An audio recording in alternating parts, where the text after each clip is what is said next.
Christian Deduve est docteur en médecine et licencié en chimie. Il est professeur émérite à l'Université catholique de Louvain et à la Rockefeller University de New York. Il a publié plusieurs ouvrages scientifiques et tout récemment écrit un livre sur sa vie. Bonjour professeur Deduve. Alors j'ai dit que vous avez écrit un livre sur votre vie, mais j'aurais peut-être dû dire sur vos vies, puisque après tout ce livre, vous l'avez intitulé « 7 vies en une ». Alors vous avez eu 7 vies. La dernière est en cours, enfin en fin de cours. Oui, c'est vrai.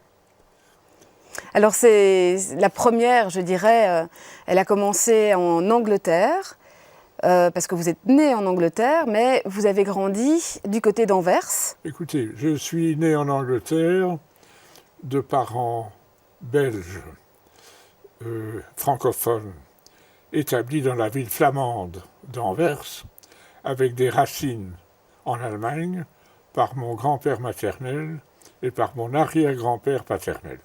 Donc, au départ, j'avais un background très multilingue et très multiculturel.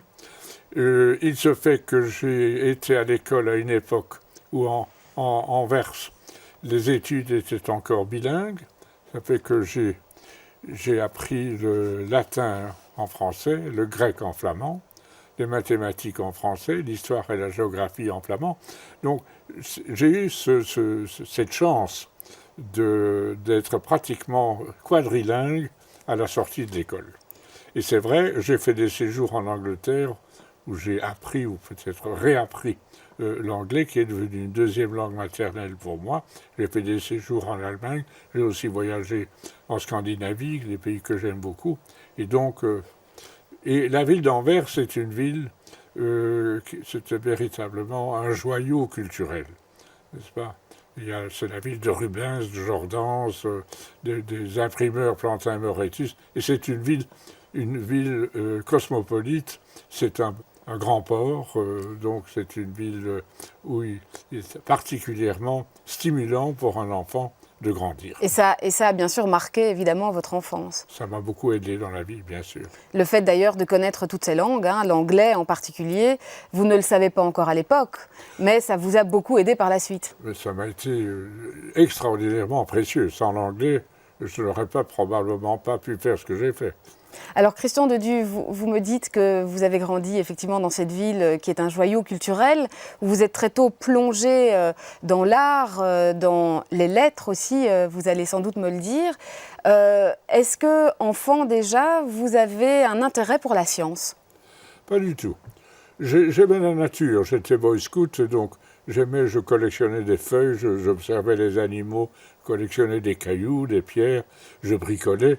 J'avais donc certains intérêts proches de la science, mais les cours de sciences proprement dit étaient très mal donnés dans mon collège et ne m'intéressaient pas du tout. La chimie, la physique, même la biologie ne m'accrochaient pas. Et qu'est-ce qui vous intéressait à l'époque? À l'époque, c'était la littérature et la philosophie. J'aimais les langues, surtout le latin et le grec, surtout le grec. J'aimais, bien entendu, les langues vivantes également. J'aimais d'étudier la littérature, même la grammaire, ça m'intéressait. Donc j'étais plutôt un littéraire. J'aimais les mathématiques, mais pas du tout les sciences. Et d'ailleurs, le milieu familial, en tout cas mon milieu familial immédiat, n'était pas du tout porté vers les sciences. J'avais des cousins en Allemagne qui étaient des chimistes et scientifiques, mais dans mon milieu familial, mon grand-père était notaire, mon père avait fait des études de notariat et qu'il avait terminé pour commencer des affaires immobilières. Donc, mon père s'intéressait surtout à la littérature, à la langue française. Il nous corrigeait continuellement nos fautes d'orthographe et nos fautes de prononciation. Donc, c'est vrai, mes intérêts allaient vers la littérature. Et normalement, j'aurais dû, à l'université, entreprendre des études de philosophie et lettres pour mener au droit.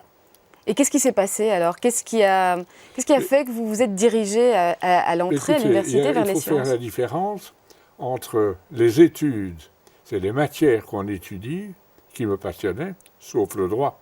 Le droit est très riche, mais la carrière. Je me suis surtout posé la question de savoir si je fais le droit, ça ouvre quelle carrière. Et je ne me sentais pas du tout devenir notaire comme mon grand-père, ou avocat, ou magistrat, ou même diplomate, politicien. Je n'étais pas attiré par ces carrières. En fait, ce qui m'a attiré, c'est la médecine. Mais alors, est-ce que c'est la médecine ou est-ce que c'est l'idée d'être médecin? Donc la blouse blanche. C'est l'idée d'être médecin.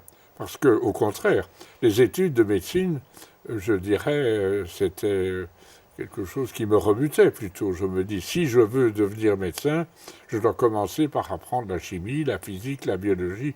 Et ça, c'est le purgatoire, c'est l'enfer. Mais après ça, il y aura le ciel, l'hôpital, la clinique, la blouse blanche, le marteau à réflexe, le stéthoscope, que sais-je. Donc, c'est l'image du médecin sauveur de l'humanité souffrante qui m'a séduit. Et ce n'est qu'à l'université que j'ai découvert la science. Et alors, là, vous allez non seulement découvrir la science, mais vous allez découvrir que vous aimez la science. C'est-à-dire que pour découvrir que je l'aime, il fallait d'abord que je la découvre, que je sache ce qu'elle est. Et là, j'ai eu une chance extraordinaire, nous en reparlerons, je suis sûr, parce que le hasard a beaucoup joué dans ma vie. Il se fait que, étant étudiant en médecine, je me suis conformé à une tradition selon laquelle, à cette époque-là... Donc étudiant à l'université de Louvain à l'époque. À l'université de Louvain, oui. Je me suis conformé à une tradition, mais ça existait dans toutes les universités belges, selon laquelle les étudiants, les bons étudiants entre guillemets, consacraient leur temps libre à travailler comme chercheurs bénévoles dans un laboratoire de recherche. Et alors je me suis conformé à cette tradition sans plus savoir à quoi je m'engageais.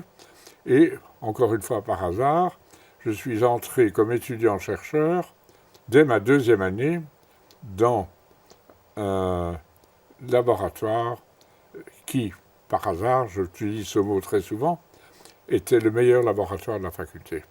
Donc par hasard, il se fait qu'il se situait juste en face de là où vous habitiez? Le hasard a fait, oui. Ce hasard, c'est que mon logis d'étudiant, mon cote, comme on l'appelle en Belgique, se trouvait en face de l'Institut de physiologie. Et donc, c'est un peu à cause de ça, et parce que j'y avais des amis, que je suis entré dans ce laboratoire plutôt que dans un autre. Et donc c'est déterminant pour vous, puisque au final, vous qui vous destiniez à devenir médecin, donc praticien, vous allez à ce moment-là découvrir que, ou en tout cas vous engager sur la voie de la recherche. Au bout d'un an, j'étais conquis. J'avais attrapé le virus de la recherche et j'avais déjà décidé à ce moment-là que l'homme en blanc avec le marteau à réflexe et le stéthoscope, ce n'était pas pour moi. Et j'ai eu difficile à terminer mes études cliniques parce que j'avais décidé à ce moment-là que j'allais devenir chercheur, mais c'est tout nouveau, j'ai découvert. Et qu'est-ce qui vous a happé ou captivé ou pris dans la recherche? Écoutez, enfant, j'ai toujours aimé les problèmes.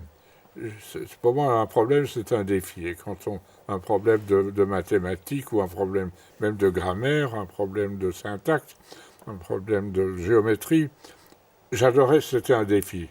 Et mon plaisir, c'était utiliser mes petites cellules grises pour essayer de résoudre un problème. Alors, bien entendu, j'ai découvert au laboratoire une nouvelle manière d'utiliser mes cellules grises pour résoudre un problème. Mais pas seulement mes cellules grises, c'était des problèmes qui pouvaient en même temps se résoudre par l'expérimentation, par le travail de laboratoire.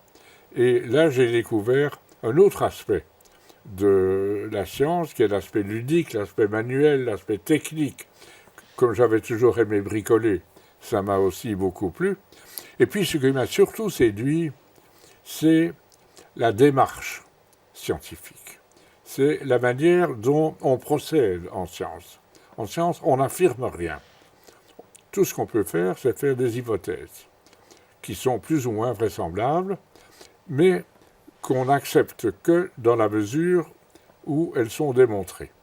Alors, quand on a fait une hypothèse et qu'on fait du travail expérimental au laboratoire, on conçoit des expériences qui vont servir à vérifier si l'hypothèse est correcte ou si elle est fausse.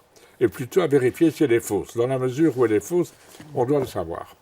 Et le plus souvent, l'hypothèse s'avère fausse, mais au fur et à mesure qu'on obtient de nouveaux résultats, on élabore de nouvelles hypothèses. Et donc, c'est une démarche qui vous conduit d'hypothèse en hypothèse, d'expérience en expérience, finalement, à faire une découverte. Alors, c'est intéressant ce que vous dites, parce que vous venez, vous, d'une éducation religieuse. Vous avez été à l'école, au collège, et vous avez suivi plutôt l'éducation des pères jésuites. Comment est-ce que vous appréhendez alors justement cette approche scientifique que vous découvrez à l'université? À l'école, j'acceptais tout ce qu'on me disait. Je ne mettais pas en question ce que mes professeurs me disaient. J'ai toujours un élève plutôt docile. Je n'étais pas un contestataire. Et donc, on me disait, voilà la vérité. Je disais, bon. Et puis, on déduisait, par raisonnement déductif, les conséquences qu'on peut dériver de ces affirmations. Et alors, ce que j'ai appris à l'université, au laboratoire, c'est l'approche scientifique qui, elle, ne fait pas une affirmation dont elle déduit un certain nombre de conséquences, mais elle fait des hypothèses, comme je l'ai déjà dit, qu'elle met à l'épreuve de la réalité de l'expérience. Donc, je me suis rendu compte que l'affirmation dogmatique n'était pas intellectuellement acceptable, que ce qu'il fallait, c'était prouver ou appuyer une affirmation sur une démonstration. Alors revenons au laboratoire, où vous allez commencer par travailler sur l'insuline. Vous allez travailler pendant un peu plus de 10 ans sur l'insuline pour finalement vous rendre compte que ce n'est pas tout à fait ça qui vous intéressait. Au laboratoire, le hasard m'a mis dans une équipe qui travaillait sur l'insuline. Et l'insuline est devenue pour moi un sujet d'intérêt, mais au moment où la guerre a éclaté, pour toutes sortes de raisons, je me suis trouvé seul à la tête du laboratoire. De l'équipe qui travaillait sur ce domaine. Les autres étaient partis. Finalement, j'étais seul, in charge du projet insuline, et ça a commencé à me séduire, vraiment. J'ai été tout à fait conquis ou pris, presque par ce problème. Et c'est à ce moment-là que je me suis fixé un objectif. Il y avait une question qui s'était posée, qu'on étudiait au laboratoire, c'était l'action de l'insuline, qui est l'hormone qu'on donne aux diabétiques, comme vous le savez, et c'était l'action de l'insuline sur le foie. Et ça, c'était à cette époque-là une question objet de controverses extraordinaires. Il y avait une école qui disait l'insuline n'agit pas sur le foie, une autre école qui disait elle agit sur le foie. Et à cause des expériences que nous avons faites à cette époque-là, je suis devenu un grand défenseur de l'action sur le foie de l'insuline, alors qu'à cette époque-là, c'était l'inverse qui avait la cote. Donc je me suis trouvé, sans le savoir et sans le vouloir, un petit peu parmi les contestataires. Et alors, je me suis donné comme objectif d'étudier, d'élucider, éventuellement, de prouver cette action de l'insuline sur le foie. Mais je me suis dit, si je veux progresser dans ce sens, je dois utiliser les moyens de la chimie. Les techniques qu'on utilisait dans le laboratoire de physiologie ne vont pas être suffisantes parce que le problème de cette action sur les cellules, de l'insuline sur les cellules, c'est un problème biochimique. Et la guerre l'ayant permis, je suis retourné à l'université sur les bancs de l'école pour étudier la chimie. Et puis, après la fin de la guerre, je suis parti à l'étranger, presque 2 ans en Suède et 6 mois aux États-Unis, dans des laboratoires de biochimie réputés pour achever ma formation comme biochimiste, c'est-à-dire spécialiste de la chimie des êtres vivants. Et ayant fait tout ça, je suis arrivé en 1948 à Louvain, nommé chargé de cours à l'université pour enseigner la biochimie, la faculté de médecine, et j'ai ouvert mon premier laboratoire. Et c'est là qu'avec quelques collaborateurs extraordinaires qui m'ont rendu des services immenses, nous avons commencé des expériences qui allaient me permettre, après 13 ans, de réaliser finalement mon objectif, mon but, élucider l'action de l'insuline sur le foie. Donc ça, vous l'avez réalisé, et puis ensuite, vous avez bifurqué. Cela, je ne l'ai pas réalisé. J'ai commencé à faire des expériences qui allaient me mener, dans mon esprit, dans cette direction. Et puis le hasard, il revient tout le temps sur le tapis. On en reparlera du hasard. Oui. Le hasard m'a mis sous les yeux un phénomène incompréhensible, extraordinaire, qui n'avait rien à voir avec mon travail, avec l'insuline, avec la biochimie de l'époque. Non, c'était quelque chose... Je suis un amateur de romans policiers et je l'avais appelé « Le mystère de l'enzyme cachée ». Et alors je suis devenu mon petit Rouletabille, vous connaissez le mystère de la chambre jaune, et j'ai dit non, je laisse tomber l'insuline et je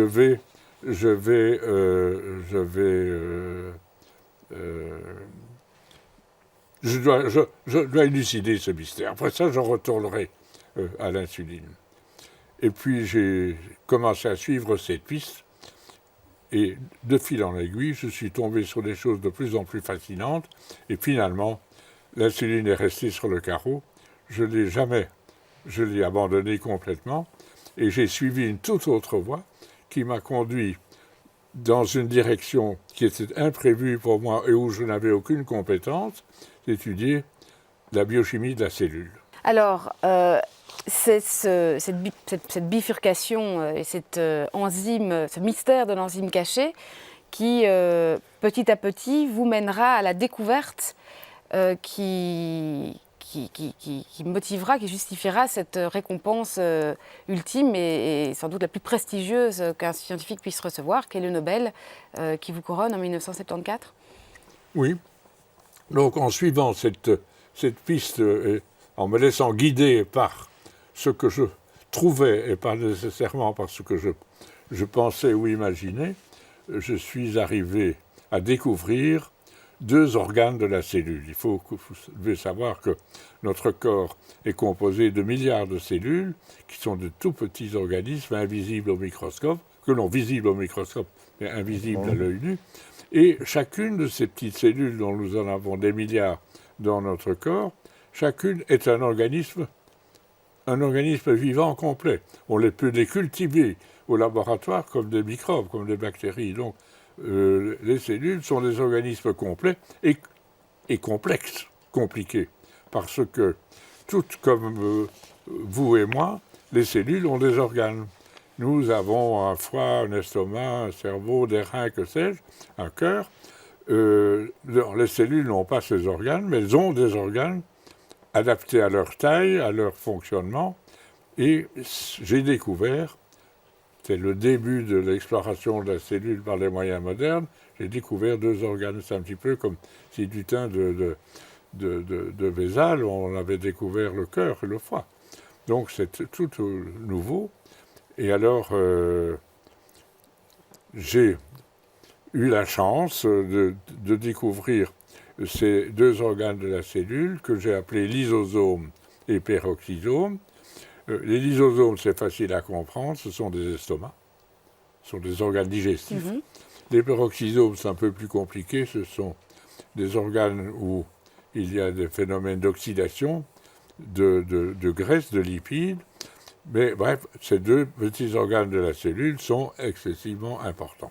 Notamment dans le traitement ou dans la compréhension en tout cas de certaines maladies, notamment de maladies congénitales. C'est-à-dire que, évidemment, ces découvertes ont permis de comprendre un grand nombre de maladies, c'est mystérieuses à l'époque, de trouver pour certaines des moyens de les prévenir ou de les guérir. Vous allez également, et ça s'est passé ces 20-25 dernières années, vous intéresser aux origines du vivant et à l'évolution et aux origines de l'homme aussi. Donc ça, ce sont des questions qui vous ont traversé, qui vous ont occupé ces dernières années. Vous avez occulté 2 de mes vies. Oh.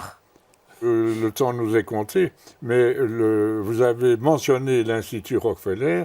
Il se fait qu'à partir de 1962, grâce encore une fois au hasard, j'ai eu la chance d'ouvrir et de diriger un deuxième laboratoire aux États-Unis, à New York, dans un institut qui s'appelle l'Institut Rockefeller de recherche médicale. Aujourd'hui, ça s'appelle l'Université Rockefeller. Le hasard fait que cet institut est l'institut de recherche médicale le plus prestigieux au monde. Plus prestigieux que l'Institut Pasteur de Paris, que l'Institut Lister à Londres, que le Max Planck Institute en Allemagne, un institut vraiment extraordinairement prestigieux, où un très grand nombre de découvertes importantes ont été faites. Et la chance, je ne veux pas entrer dans le détail, a fait que j'ai pu créer un deuxième laboratoire à partir de 1962 à New York. Et pendant des années, j'ai fait la navette entre Louvain et New York. J'avais 2 équipes, 2 laboratoires, et on travaillait ensemble. Donc c'était une chance extraordinaire. Et c'était une chance parce que cela m'a permis de connaître de l'intérieur ce que c'est qu'un institut de recherche véritablement de tout premier plan. Un centre d'excellence. Et qui vous a inspiré pour celui que vous allez créer ensuite voilà, à Bruxelles. C'est la deuxième vie que vous avez occultée, que je me rappelle aussi, c'est que, fort de cette expérience et pour toutes sortes d'autres raisons, j'ai, avec quelques collègues, fondé un institut de recherche à Bruxelles, à Woluwe-Saint-Lambert, dans le cadre de la nouvelle faculté de médecine de l'UCL, et qui aujourd'hui, c'est ce qu'ils ont voulu, hein, ça porte mon nom, mais enfin c'était l'ICP, l'Institut de pathologie cellulaire, qui est un petit Rockefeller modeste, mais de ce côté-ci de l'Atlantique, où on a appliqué les mêmes principes de recherche d'excellence, de liberté de chercheurs, d'insistance sur la recherche fondamentale, mais aussi sur les applications utiles de cette recherche. Tout ça, nous avons fait ici, et c'est donc grâce un petit peu à mon séjour aux États-Unis que j'ai créé cet institut. Alors maintenant, nous en arrivons finalement à la 6e vie. Vous entamez alors une nouvelle réflexion sur les origines du vivant, sur la place de l'homme dans l'univers ? Oui, c'est les 25 dernières années, je les ai consacrées à lire, à étudier, à réfléchir et à écrire. Et alors j'étais depuis la nature du vivant, je suis passé de la nature du vivant à son origine, de l'origine du vivant à son histoire, à son évolution, de l'évolution à l'avènement des humains, de l'homme comme on dit, mais j'aime pas ça parce que l'homme comprend la femme aussi. Et puis de cette étude de l'avènement humain, aux productions du cerveau humain, qui est la machine la plus extraordinaire que nous connaissions dans le monde vivant ou dans le monde connu. Et de là, finalement, je suis arrivé à me pencher sur les grands problèmes de l'heure et sur l'avenir. Alors c'est dans ce domaine-là que à ce domaine-là que je consacre mes dernières activités pour le moment, et avec je dirais, une pensée assez pessimiste. Je ne suis pas terriblement optimiste pour l'avenir de l'humanité. Je crois que nous devons absolument changer de cap et changer de direction parce que nous avons tellement bien réussi dans cette lutte pour la vie que nous exploitons d'une manière exagérée toutes les ressources du monde et nous risquons d'aller à notre perte si nous ne faisons pas quelque chose. Donc vous vous sentez proche des positions écologistes notamment? Position. Des positions écologistes? Je me sens proche des positions écologistes, bien entendu, parce que je crois que nous devons respecter l'environnement et que nous sommes en train de le polluer, de l'exploiter d'une manière excessive. Je ne m'aligne pas sur toutes les positions écologistes parce qu'il y a un certain nombre de leurs affirmations avec lesquelles je ne suis pas du tout d'accord, mais pour ce qui est du respect de l'environnement, je suis entièrement d'accord. Eh bien, c'est là-dessus que nous allons terminer cet entretien. Je vous remercie, Monsieur de Duve. C'est un plaisir, merci.